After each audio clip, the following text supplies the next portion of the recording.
Did you ever wonder how I build some of my mod packs? The thoughts that goes through in turning Minecraft into a desert or an ocean or a fantasy world like Dungeons and Dragons? Well, I'm gonna tell you how. I'm gonna show you how I built the magical mod pack, the Galar world, which is the name of my D&D world. I don't know if anybody knew that. I don't even think I said it in the video, but I'm gonna show you how I built the mod pack, why I chose the mods that I did, and how to kind of make your own unique take on Minecraft. So let's get started. Before we get too much into it though, I'm just gonna remind you all to subscribe to the channel because when I do that, more of you do.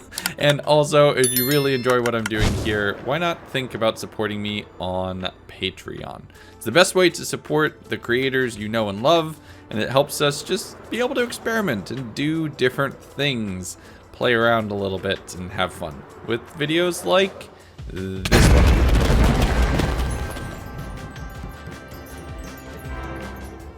Whoops. By the way, this video's non-canon. All right, so this is the mod pack. This is what I built to do this magical world. And it has way more than what I even showed in the video. There was things in here that I didn't even really get to touch too much. Like, I don't even think I encountered a single one of these mobs. Oh wait, no, that's where the skeleton riders came in. So I definitely encountered a few of them. But there are two core mobs for this entire playthrough. First one is Arcanus, which you can see here. And the second one is End Remastered. This is what gave me so much of the overall adventure. And we didn't even cover all of it. Which, in all honesty, these two things basically defined the whole playthrough. The idea that you can only slot one of each eye into the portal frame, so it required going out and exploring and being able to see all the different things that you could see in the world, really made me explore far more than you would in any other 100 Days playthrough. Usually you build a base and you just chill and you vibe. You make a little bit of a spot, you maybe go find a stronghold and you farm up a couple eyes. Having to do all the different things right here, this made me go explore the world, which was awesome. And making that easy were these wands. And this, I never actually even used this display case, but these wands are so cool. Oh, I don't have any spells right now. These towers is kind of the best way to have earned all this magic. These are mage towers, which just kind of fits perfectly, and it had always like pillagers and witches. Why do they not have eyes right now? That's weird. But inside these bookcases is where you'd find the books. So Solar Strike and Magic Missile and Magic Missile again. There's actually one spell I never found in the actual thing, which was Arcane Barrier. I never found it. It was basically shield from D&D. And I didn't plan this, I promise, but being an Elytran and knowing the lunge spell is the only way that I was able to explore the world enough in 100 days to find everything I needed to. Oh, I never even found one of these. This is a different kind of tavern that I just never found. See, there's so much from all of these different mods that I barely scratched the surface on in only 100 days. I wonder if I can nail this. Hold on. Yes, I nailed it. The next mod is the medieval weapons mod, and that's where we get the battle axe and the broadsword and daggers, which are hidden behind my hand. All these cool different weapons with different uses. You can actually throw this one. Javelins are pretty brutal. It's basically a craftable trident. But I primarily used a battle axe for a lot of the combat. They do really well, and the crafting recipes are relatively easy, and it let you have something that was thematically a lot more unique than just a diamond sword in the corner. You can see that in any playthrough. This was much more on theme. Another thing that I really liked was these underground stronghold cities. They were something really unique, and I didn't really play around much with them because of my background and the fact that these things made me really weak and in a really dangerous position. But if I ever played through this again with a different origin, this is huge and a really cool, unique approach to have a different kind of village. It's very Dwarf Fortress. If you know that game, you're officially old, just like me. But talking about a newer game, Minecraft Dungeons. There was a lot of really cool stuff in Minecraft Dungeons that was ported over to Minecraft in a mod, because of course. You can spawn iron golems who are here to help, and they act as allies. You can bop them and they won't kill you. It's just a free way to spawn golems. A light feather allows you to dodge. The iron hide amulet gives you resistance 2 for just a few seconds, and this one will follow you. I never found a lot of these, but the ones I did find were pretty useful. Now, let's talk about the world that you were playing in. A normal vanilla Minecraft world just would not cut it for something magical and mystical like this. You need all these cool trees and the different structures and all these. Oh, I love those cliffs over there. 2 of the mods that I used to make this really work was Traverse and Overhauled Overworld. Traverse adds a bunch of biomes similar to this one. This is an autumnal woods. You have those large trees over there as well. Those are also from Traverse. These cliffs and islands that you see, also from the same mod. Now, some people, Iskal, might really hate the fact that this is a diorite cliff, but it's kind of like salt cliffs that are being worn away from all sorts of water and rain. And I really like when you see this in bigger scale. You have diorite over there, you have a big chunk of calcite over here as well. There's something to be said for having a non-stone kind of biome. Have stone be in the minority as far as what you see around. It would be hard to survive in, but visually it looks amazing. And while the Overhauled Overworld doesn't add new biomes, it does make terrain generation like this just a little bit more realistic. You have these little outcroppings and jutting out that will go over rivers. Rivers much more frequently go down into large cracks underneath. And again, I didn't explore as much underground because Elytron in my playthrough.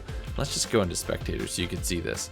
There is amazing underground terrain from the Caves and Cliffs Backport mod, which pulled Caves and Cliffs terrain generation forward, as well as Overhauled Overworld, which just adds so much more. This is what 1.18 is gonna look like, and I am so here for it. It's gonna be amazing. Oh, and by the way, everybody always asks what shaders I use. I use complementary shaders for these mod packs, usually. Every now and then I'll use something if it's more thematic. Powered by Iris and Sodium. Link to those mods will be down in the description, because I can't include those in the mod pack. Those are one-offs. And if I was investing that much into the overworld, you know I was gonna make the Nether look really cool too. This is the better Nether mod, and whew, I didn't even find this biome in my playthrough. This looks to be like a huge mushroom infested spore island. This is so cool. You have these huge bats, which I think you can ride. No, that wasn't one that you could ride. And there's repurposed structures as well. This is a warped jungle temple that you can find. Oh wow, I nailed that. You can find in the overworld, and that's where you could also find nether eyes, swords, all sorts of other stuff. This nether ship though, what a tease on this nether ship. The fire res potions back here is amazing, but not being able to put on these boots, these amazing boots, feather falling 4, fire protection 4, soul speed 3, netherite, that would have been so good. But no, Elytron. There's nothing they can do to stop me from wearing them in this video, though. All right, a lot of people were wondering in the video, what is with the eye and what's supposed to be happening here? Well, I installed a mod that I didn't really get to use much in, but it is in the mod pack, and you could have a lot of fun with it. This is the Bosses of Mass Destruction. Let's just go to survival so you can see this happen. You break the eye with a netherite pickaxe, and it spawns this nether gauntlet. And this thing will mess you up. I'm just gonna show you real quick. I am in full protection 4 armor. I have a diamond bow. What's that? Oh, okay, yeah, the punch is a little stronger than I was thinking. So that's fun. Here's the beam, though. This beam will basically kill you in a few seconds if you're not careful. No, no, no, no! There we go. But the better versions of dimensions didn't only happen in the Nether and the overworld. Yep, we made the end awesome as well. First up, the dragon fight itself. These pillars look so much cooler than traditional pillars, and I actually think I'm gonna kind of steal that idea for the hardcore world because they look amazing. But flying out to the end, just the amount of different things and different biomes and life and diversity in the end, this is amazing. This is what we could hope to see in a 1.20 update and way more. Some of these trees are obviously way too big, but it works. So this is a stone biome. It's like Umberlith or something like that. Let me check.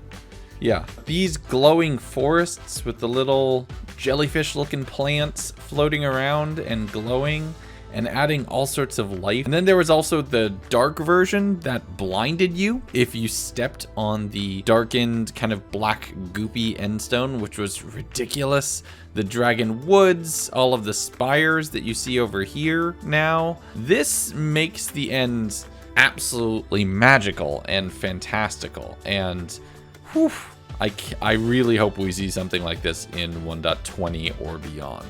Now for some fun stuff, just some small details that made it look interesting. We had the waystones, obviously, which was a great way to have cities have names.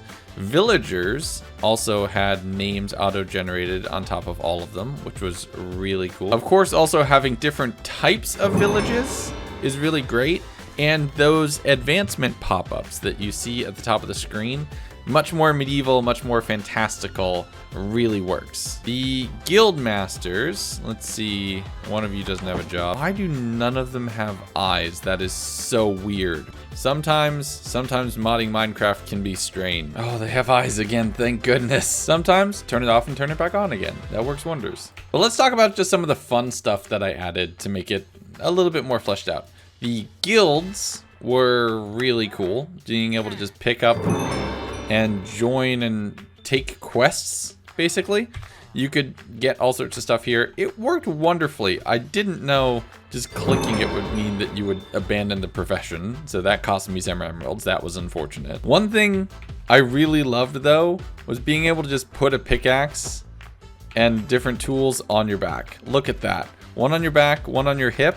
That was awesome because I could just have one slot for tools basically, and oh, I need a pickaxe, oh, I need an axe, oh, I need a pickaxe, oh, I need a shovel if I had all three.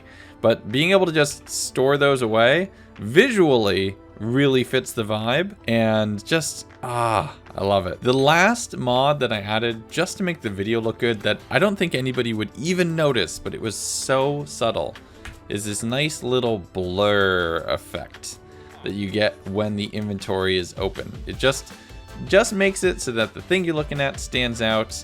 It's quite nice. And finally, since we're in a different reality, the outvoted mod was the next one that I added. This spawned those gluttons where if you step on top of them, they come up and they nip at you. And one of these actually helped in the nether fight, in the raid. So those are really cool. We also had I found out they're called infernos. They're like giga blazes that spawned in.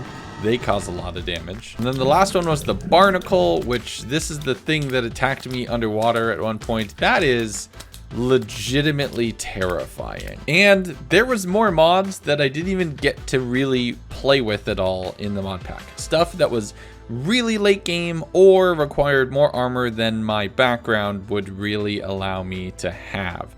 So like the bosses of mass destruction, there was also other wandering random mobs that I just never happened to come across. Some of those you'll see in a future video. Some of them you won't, because each mod pack is different. So that's how I turned Minecraft into Dungeons and Dragons. Spells, monsters, quests, adventures, and an interesting world to run around in. I hope you all enjoyed it. I hope you all like the mod pack. Link is now down in the description of this video and the 100 days video. If you haven't seen that yet, go check that one out. But until next time, everybody, thank you all for watching. Take care of yourselves. Be good to each other. Bye-bye.